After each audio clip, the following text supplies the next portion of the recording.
Yo, scare everybody. Love the game pod. We're back at it again. Our 13th episode. Um, we want to say thank you to everybody that showed love to our last episode, episode 12, which was a WNBA exclusive. We definitely felt the love from our audience this most recent episode, excuse me. Um, so yeah, I'm just really thankful for everybody showing support and allowing us to talk about the WNBA. Like I really appreciate that. Cole, you got anything to say? Uh Yeah, just to add on a little bit.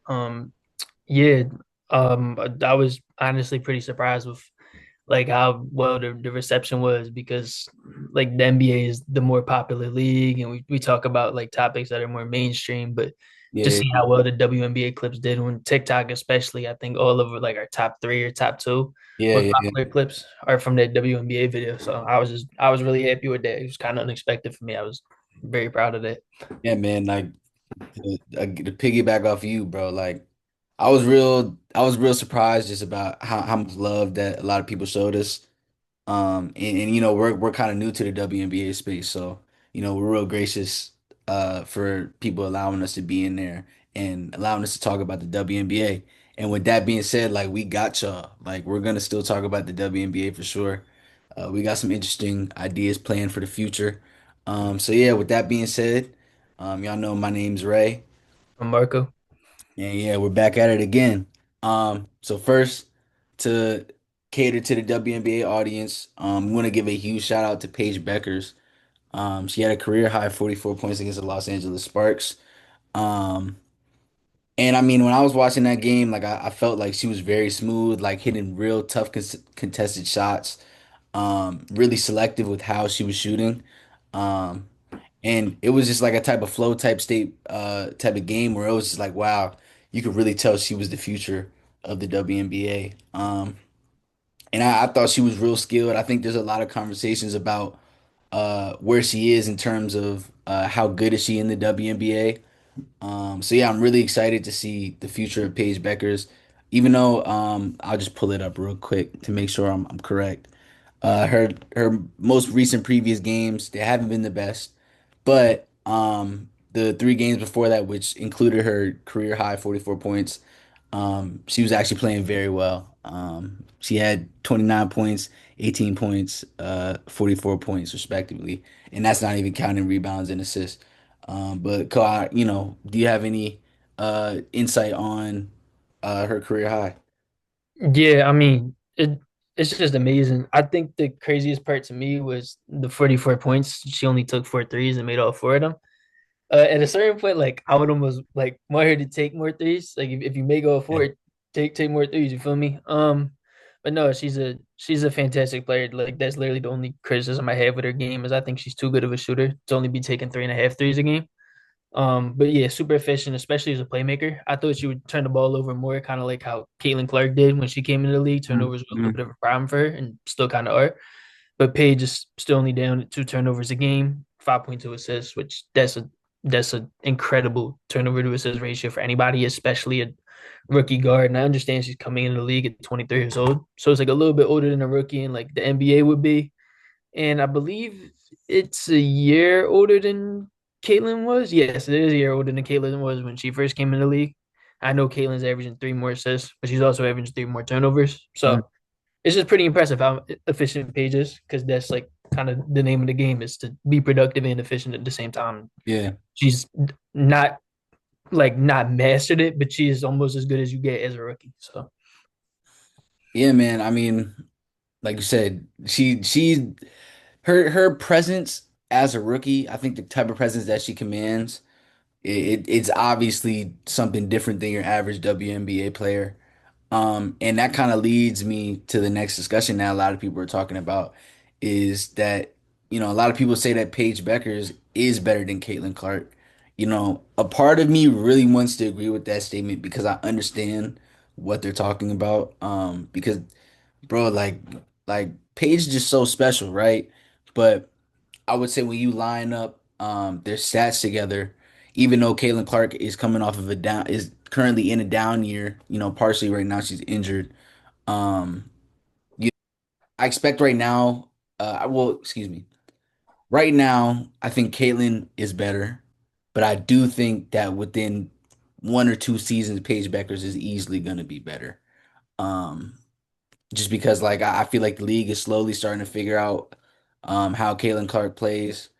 Um, and I think also in terms of like Caitlin Clark and Paige Beckers, like a lot of people love Paige Beckers. You know what I'm saying? I feel like there's like a LeBron type energy around her, if that makes sense.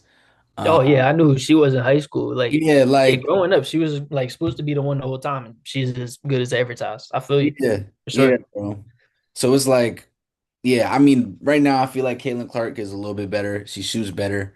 But over time, I got Paige Beckers, bro. Yeah, I don't know. It's a tough one because this year I think Paige has been better, but what Caitlin's played 13 games. Like Yeah, she's yeah, been hurt. It's not a Caitlin Clark year. I don't think this will continue. I think we'll get more of what we saw last year. I agree. I agree. In the long run, I don't know. It's tough. I like the 3-point volume that Caitlin has. So I think I would lean toward her. Who I like Paige more. Like if I was gonna pick a favorite between the two, I would pick Paige. Mhm. But if I was making a long term bet for who goes down with a greater legacy in the WNBA, I know Caitlin's got the media train behind her, but like remove that, all things equal, just like two ball knowers like talking about it, like when their careers are done. I do think she'll have. I think she'll have. I get it. I get it, bro. It's a Stuff. hard comp. It's a I, hard I comp. think I think I lean Caitlin, but this year I don't know. It's been a bad year, but I'm willing to just throw it in the trash and be like, what we saw rookie year is what we're gonna get more and more as she gets more healthy. Because I feel like we do see that a lot. So I lean her, but yeah, Paige definitely coming out of the gate this year has been wildly impressive. Yeah, yeah, bro. This episode, we're gonna talk about the top 5 positions this year. I guess leading up into this year's season. So the top 5 point guards, shooting guards, small forwards, power forwards, centers. Um, our rules that we established where we're not including in guys that are injured. So, players like Halliburton, Tatum, Embiid, those are just kind of the first players that come to my mind. They're probably not going to be on the list for those who are watching. So we are going to post clips, but don't be like, oh, where's da da da da da. You feel me, y'all? So like we're gonna try to do it the best way that we can. So yeah, all right. Tell me your honorable mention, bro. So I kind of did a different honorable mention for like each category based on what I wanted to do. I wanted to shout out Hallie first and foremost because he definitely would have been competing for a top five spot over here. Yep. And somebody else I wanted to shout out was Tyrese Maxey, partly because I'm biased. He didn't make my list. Sure, I'm me not that too. biased, but I really rock with him. At a certain he had a tough go of it for like the first month of the season or whatever, and Yeah, then he came back from his hand or hamstring or whatever, and then he played like a month stretch of just like all NBA level basketball.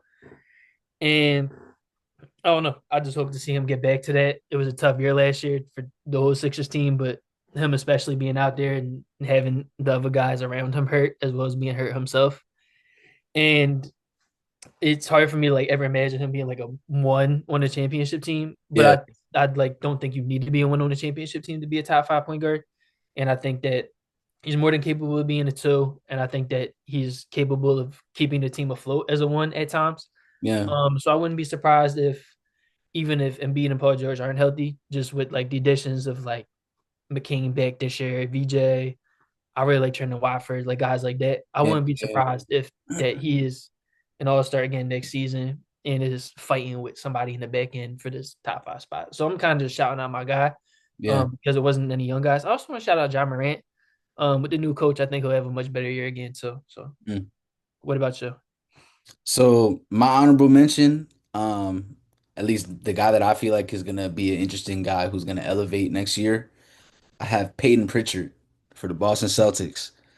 So I mean, off rip, I feel like just the trade of Drew Holiday mixed with the Jason Tatum injury, I expect Pritchard to take on a greater role.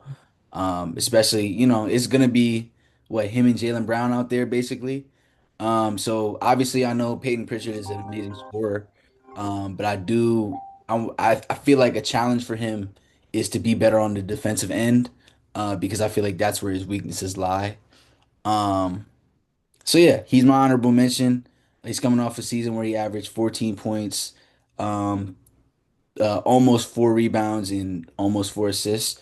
So just I obviously he's gonna have a bigger role, but I expect him to be a bigger playmaker and hopefully a better defensive player. Yeah, it's a good one. Super efficient too. I Yeah. knew you picked him, so I didn't even consider him for Oh mine. dang. But because I kind of wanted to have like like Yeah, shot as yeah, many as yeah, possible. But no, that's a good one. I could see him making the All-Star game this year. It's like a wild card or like a reserve if he just averages an efficient 20 and like yeah. gets the Celtics boost. And if that team is in a playoff spot at the time the All-Star game comes around, I think the world of him. I think he's a fantastic player. You want me to start my five? Yes, sir. Um, my five, and this was a tough one because I debated between him being 5 and 4, and I settled with five. Um, Kind of like because of historic precedent a little bit. I have Kate Cunningham. I think he's firmly in the top Mm. five. I think he's a great player. The only thing that I think is holding him back from like being as good as the person who was at 4 was just like scoring efficiency. I think the person who I have at 4 is a way better 3 point shooter. I believe he finishes better around the rim too. But Cade's a better playmaker, better defensive player, but it's not saying much. He's still not a good defensive player.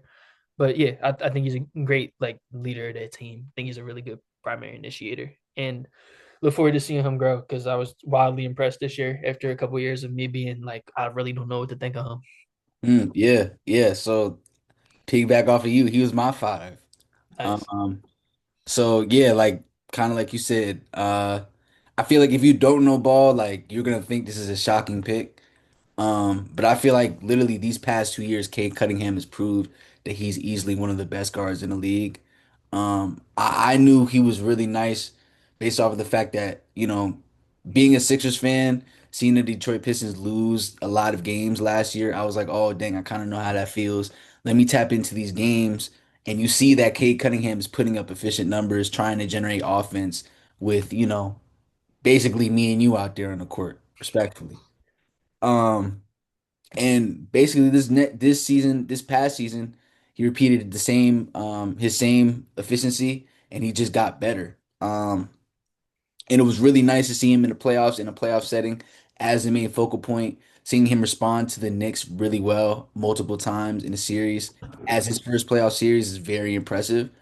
Um it's kind of funny because he reminds me of Shea, um, but just like a little bit different. Um, and I also want to give him a big prop because he led the Pistons playoff stats in points and assists, I guess in average terms, like, points per game Mhm. and assists per game. So, yeah, even though the Pistons were 13th in offensive rating this year, they're above average, and I think, Kate is a big reason to that. So, Yeah, yeah, I think the only thing left is if he shoots the three efficiently, I think that's just going to take him to the next level, especially in a playoff setting. I think you need your guard to be a little bit of a better shooter than he is, unless you're just SGA and you're just unstoppable at the rim. I think he needs to be a little bit of a better shooter, but I think he's right there. I think he's, I think he's great. I think he could be like a top 10 guy. yeah. So So who's at your four, bro? I got Brunson. I thought Brunson's been better than Cade the past couple years. So that went into it as a little bit of a tiebreaker. I also just think Brunson's a better shooter. Obviously, he was a very detrimental defender in the playoffs. But I think if not to go bad on Cat because he is on my center list, spoiler alert. But I think if he had a better defensive center, I think it would have been not as much of a problem if that makes sense. Mhm. So I think he's the fourth best guard in the league. I think he's a ridiculously efficient scorer, gets the line, shoots the three ball well, scores well at the rim, like kind of does everything you want a guard to do offensively. And if he was like even a neutral defender, I think that he would be competing with the at least two of the three guys above him for a spot. Yeah. Yeah. Similarly to you, Brunson's at my four. I think this past playoff run really cemented himself as a top 5 guard in the league. Um, I know we know that, he can control the game even when he's not like the main guy assisting the ball. And I feel like this playoff run, a lot of people saw why Brunson was effective in the way that he is. He won the Clutch Player of the Year. Not surprised by that at all. He's very aggressive downhill, very shifty, and can orchestrate the game in so many different ways. Um, so obviously, I think, it could be a debate if Cade is going to be better than him over time. But right now, I feel like the way Brunson's offense and the way that he manipulates the game is more effective than Cade currently. So that's why I have him at my four. I think so too. Who's that your three, my boy? I might have Uh, three. I assume we have the same top three here, and I assume we have the same one. I have Curry at my three. I I do really too. debated him I putting do him at my too. two, but I still have him at my three. I Yeah, think it's yeah, it's Steph Curry, like yeah. greatest shooter we've ever seen. Just on ball, off ball, connected passing, just anything you could want out of an offensive player. The only thing is he's like growing older. Um, Mhm. but yeah, he's still as good of an offensive player as you'll find in the league. Damn near, just amazing. Yeah. I mean, for me, the reason why I put Curry at my three, I think a lot of people would disagree, based off of the year that the Warriors just had.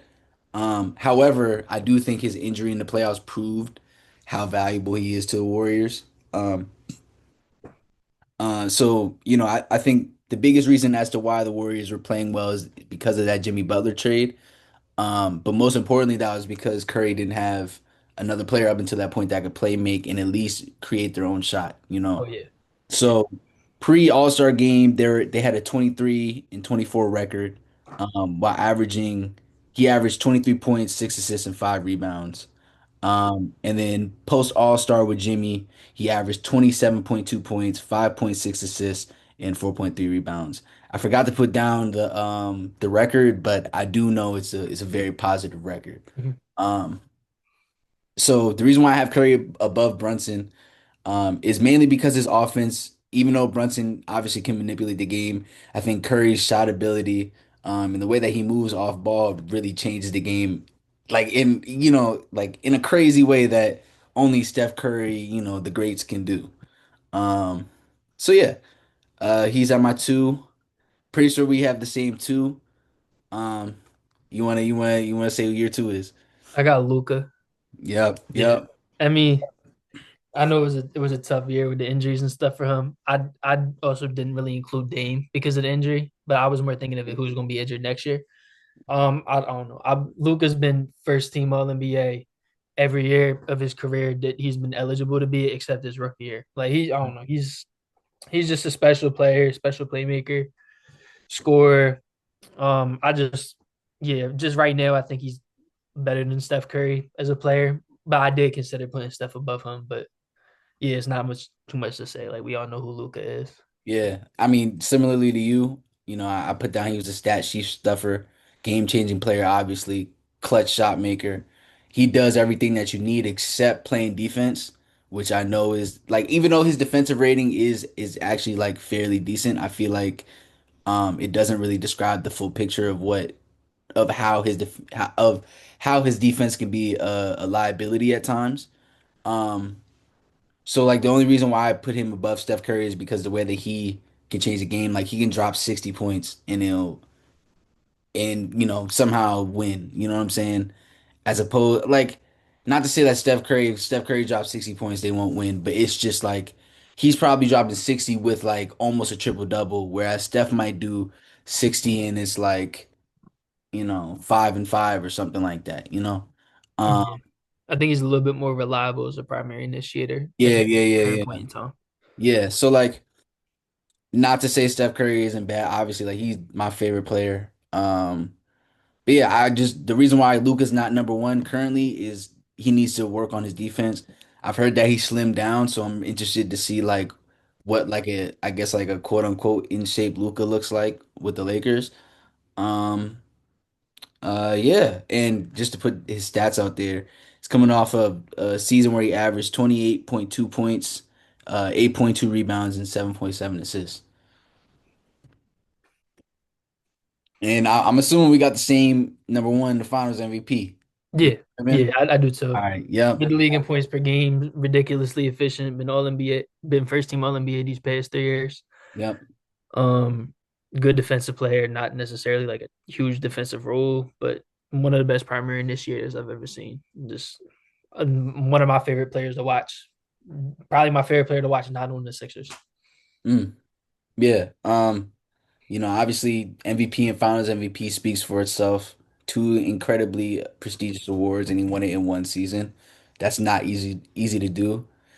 He's one of them ones, man. And obviously, you know, they're probably not there in the finals without him. Um, so yeah, like I also wanted to bring up, OKC is number one in offensive rating, and I think he's a big part of that. His assist percentage is 30.8%, which is, almost a third of the OKC Thunder's total assists. And his defensive rating is low at 105.3. I think that's according to the NBA site, if I'm not mistaken, but I have to double check. So yeah, Yeah, his defensive metrics are funny because I think like dunks and threes has his defensive EPM, which like tries to adjust for like your context in the 99th percentile, which means he's one of the mm, best defensive players in the NBA.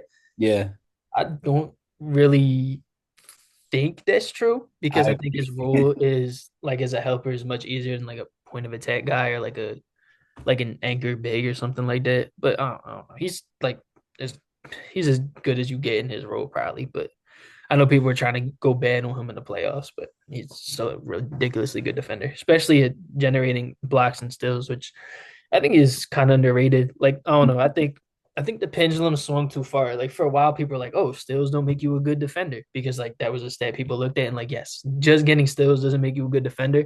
But I think it went like too far to the point where now people are like, "Oh, it's like steals don't matter at all." But no, they do matter. yeah, You're they taking a do. Yeah, possession away from the other team, and like usually when you take a possession away from the other team, it's a lot like on a steal is going to be a live ball, and you are probably going to get a transition look, which is the most important form, like the most efficient form of offense. So steals are like very important. He generates those. yeah. To add to your point, I feel like in this current age, I know we talked about it a little bit before the pod, but I feel like defense is, probably the most important it's ever been uh in this era. And I think this finals has proven like if you're a defensive liability, you're gonna get exposed. And you got to figure out ways to adjust to that. Um, Shooting guard, who's your honorable mention, my boy? I didn't realize how good this position was until I was I doing it. know, Because I for a know it's long time, hard. I feel like this position was getting called weak. My honorable mention, I picked Derek White. Some of Ooh, the reason okay, to okay, pick okay. Peyton Pritchard, I think Derek White kind of has like all-star level value, even though his like points and rebounds and assists might not necessarily say that. His ability to play off ball, shoot the three. I know his defense is kind of overrated because people will make it like he's like prime Drew Holiday offense, like defensively, and he's not. He's pretty good. Yeah, yeah, But I think just what he provides for the offense, being able to play off ball and shoot as efficiently as he does, and just be as good of a connected passer as he does. I think he provides value that's very similar to All Star level, and I wouldn't be the most shocked in the world if he was able to make the All Star game this year if the Celtics overperform in a weak East, and he averages like 20 points per game and makes it or something like that. So I just want to shout him out. yeah. My honorable mention, I don't think he's a top five shooting guard, but I chose it off of like a guy who I think is gonna, explode again this year. Gave it to my guy Andrew Nemhard. Um, Great defensive player who can play up to the moment. Guard's the best player. I think this year he's gonna grow as an offensive player due to Halliburton's injury. I'm really excited to see, I guess, in the future what the Indiana Pacers will look like with a more offensive, I guess, like a more offensively skilled Nemhard along with Halliburton, because I know he's going to be able to capitalize off of that. Yeah. At my five, I have Tyler Hero, All Star this year. Ooh. I didn't think he would ever be as good as he is right now. I thought that for a while I was kind of lower on him than most people, but I thought with the uptick in 3 point volume, thought he was super efficient offensively, pretty good playmaker too. Still not a very good defender, but I thought it was a warranted All Star appearance for him this year, and that he deserved the top five shooting guard appearance because thought he had a really nice year. Word, okay. I got you. I honestly I don't have him on my list. At my five, I actually got J-Dub. Um, Mainly because, well, like it said shooting guard on Yeah, yeah, yeah. No, I get it. I had him there yeah. for a while. So But 40-point finals game with a broken hand, really impressive. Played up to his role sometimes as a second option at a young age. And that's like really impressive because I'm pretty sure he's like our age, right? If I'm not mistaken. he Um, is a year older than us. Maybe yeah, right? like he if he's older than us, he's barely older than us. I think he's 24. Got you. And then a last point that I really wanted to drive home for J Dub is that he's a really good defender. 107.4 defensive rating. So he gets it done on both ends. Obviously impacted winning. That's why the OKC Thunder won a championship. And it's going to be really interesting to see how they grow. He actually it's been something that's been on my mind a lot recently because people will compare like him and let's say Kate Cunningham just for the sake Yeah, of yeah. example. And when they talk about them, they'll be like, "Oh, Jalen Williams, like, yeah, he's a great player, but he can't lead his own team and do what Kate Cunningham did and bring them to the playoffs," which is a fair point. Hmm. Hmm. But then, like, we never talk about the reverse. If you put Kate Cunningham in J Dub shoes, I don't think the OKC. I'm not sure the OKC Thunder win the final because I think his defensive versatility was so important. They adding another like ball handler in there who like isn't necessarily a great shooter and isn't necessarily a great off ball player. Hmm. I I don't know if they like beat the Nuggets or like beat like another team in there and like Yeah, yeah. because I we don't understand know where you're like coming from and with we that. also don't know like maybe J Dub is just like averages 25 on the Pistons and like the defense that he brings like takes them over the top. So I don't think we ever look at the hypothetical the other way. So it's like yes, it's harder to lead a team and leading a team is more important, but at what point does like leading a team to the playoffs, like how does that weigh against being the second option on a championship team? And I think that's a conversation we've had a lot with That's a good Kyrie point. Irving Yeah. throughout his career. So I had a hard time ranking him against somebody like Devin Booker, Donovan Mitchell when I had him like on my shooting guard list for a little bit Mhm. Yeah. because like I think those two are great players. I think those two could be the best player on a championship team. I don't know about Booker, but I think Donovan Mitchell. I think like the Cavs, if they were healthy, and like the Thunder weren't just a juggernaut, I think they would have had a chance at winning the NBA championship. I think that's fair to say. Like I don't know, but we'll see. Like because they're gonna run it back with that team, and I'm happy they are. Yeah. But yeah, that was a tough one for me to wait. So I think four is fine. I wouldn't have even been mad if you. I mean, five is fine. I wouldn't have been mad if you put him higher. With that said, I do have Desmond Bain in my four. Interesting pick. Interesting. That's not a It bad. was I put him over Tyler Herro because the defense. I think they're both All Star level players. I know Desmond Bain hasn't made the All Star game, but he's playing behind John Morant, who's going to get the nod over him. He's playing behind Jaren Jackson Jr., who, spoiler, appears again on my top Yeah. five Yeah. list at a different Me position, too. who I think is just a fantastic player too. Yeah, I think he provides all star level value. I think he's a okay defensive player, not bad, not really good. So like a wash there. Super efficient off ball player, can play on ball. The reaction to his trade kind of like earlier when we started the podcast kind of made me realize like I think a lot of people underrate him. Hmm. Um, I think he's the fourth best shooting guard in the league based on who I have listed as a shooting guard.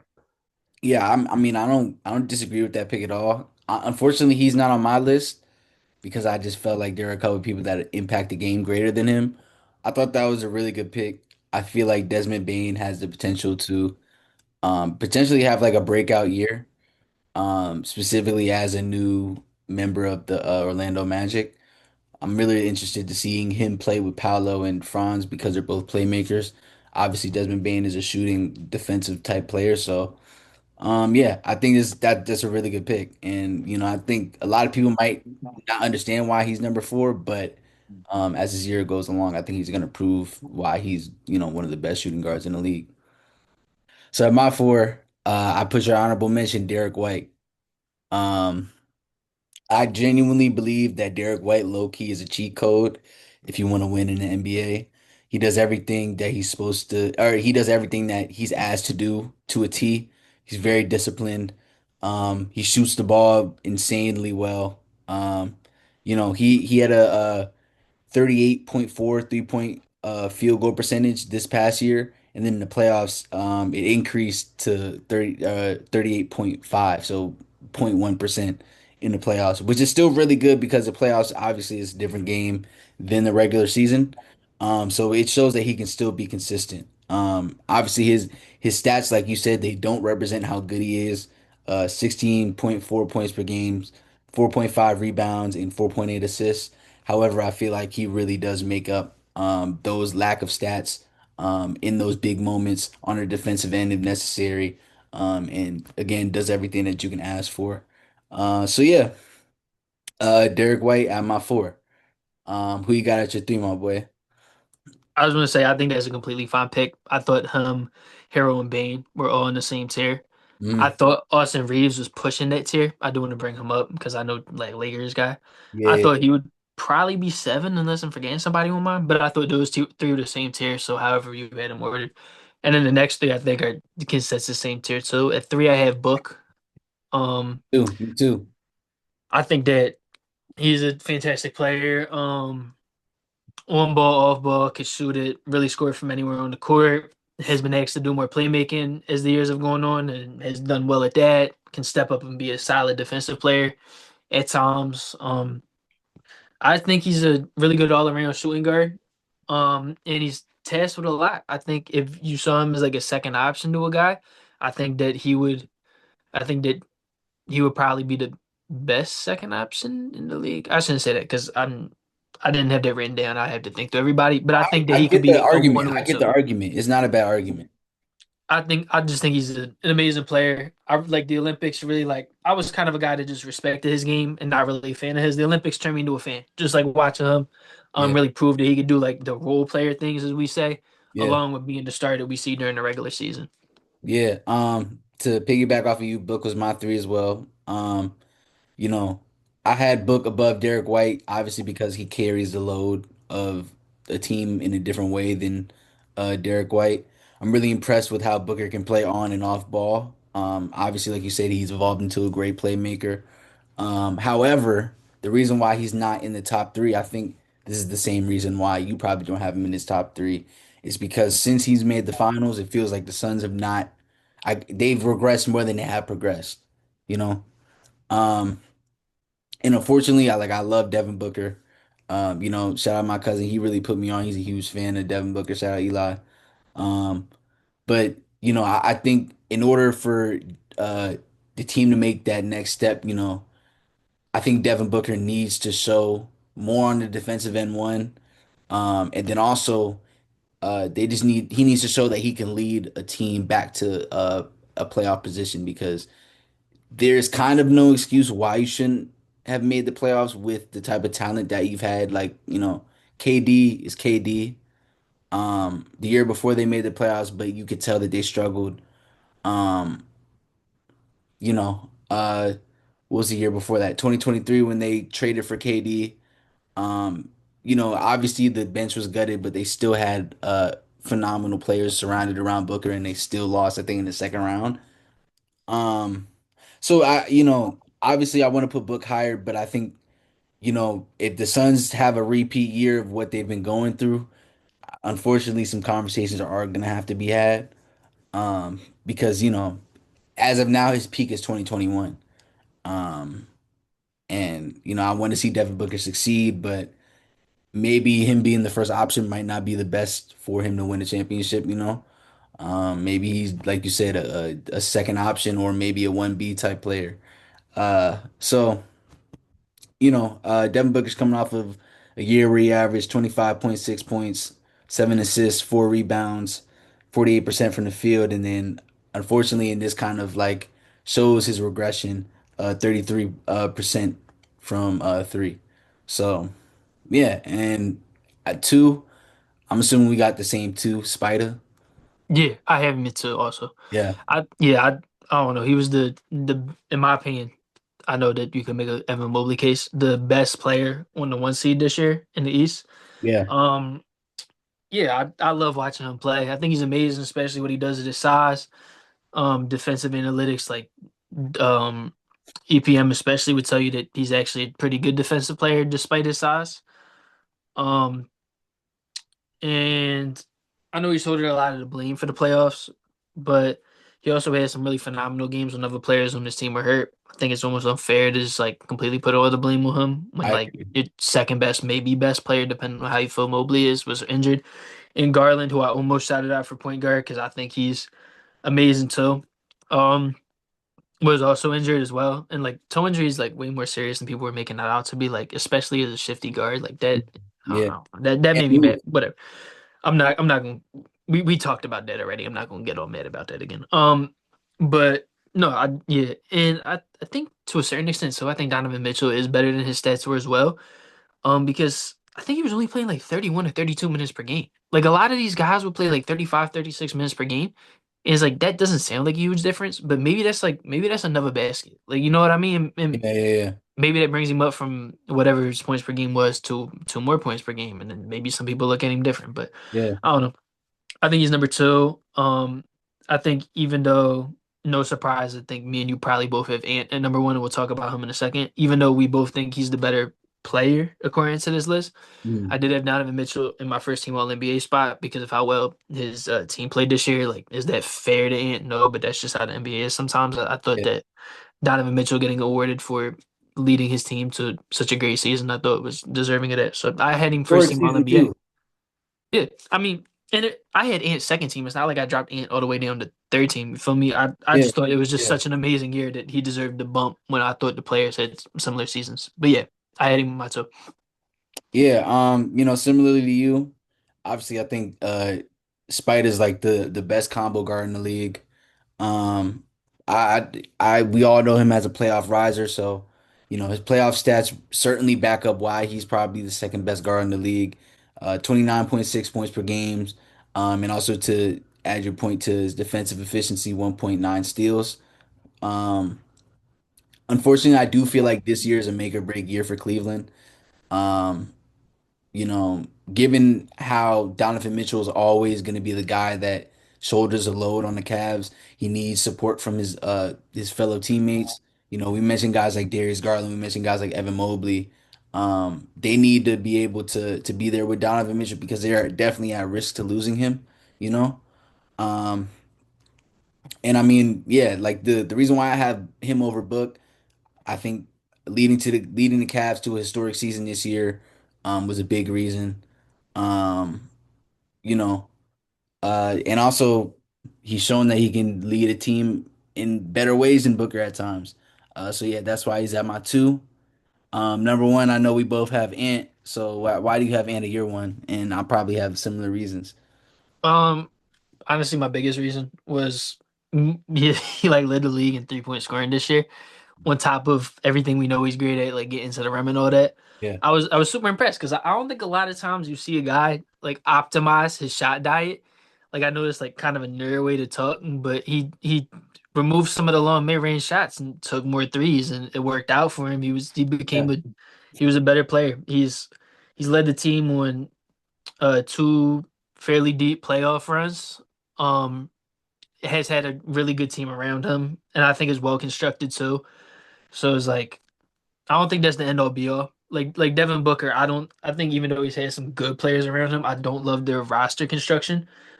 And I think yeah, his roster construction definitely helps him, but he's the primary initiator of that team, and there's not a lot of scoring punch other than him on that team. Like even though there are players I like on that team who yeah, fill their role, especially defensively, he is their offense. And I think him being able to put up 10 threes per game and shoot 40% from three, I thought that really helps out the rest of his team as far as spacing goes, and it helps him out because he's not.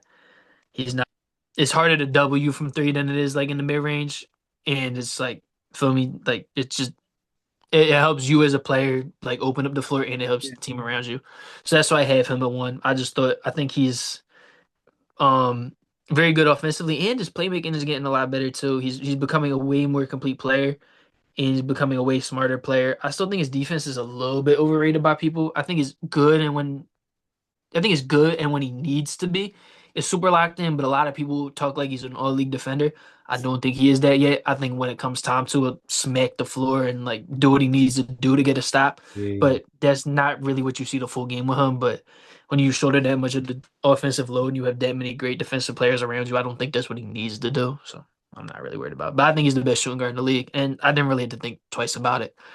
Yeah. I mean, To your point, definitely I feel like he's growing into the best shooting guard in the league. Two-way player, led the Wolves to back-to-back conference finals appearances, which is really impressive given the fact that he's young and also in the Western Conference. And one of those victories was against a former MVP, Nikola Jokic. Um, so the fact that he came off a year like that increased his three-point shooting to 40%, like you said, um, while also being a great two-way player. I think you can't really ask for anything else from that guy. I think Ant does a lot of things that really helped the Timberwolves be the Timberwolves. And this year I think it was really impressive to see how they essentially changed their team by getting rid of Karl Anthony Towns and replacing him with Julius Randle, and Dante DiVincenzo. Like it took them a minute to finally mesh, but when it meshed, it did, and you could see how Ant and Julius Randle played well with each other. And they might be an interesting team to look forward to for these next couple of years. I know he wants to get to the finals. I know the Wolves might walk away this past playoffs thinking they could beat the Thunder if the dice rolls differently. So we'll see. We'll see, man. But yeah, I got Ant at my number one, just like you.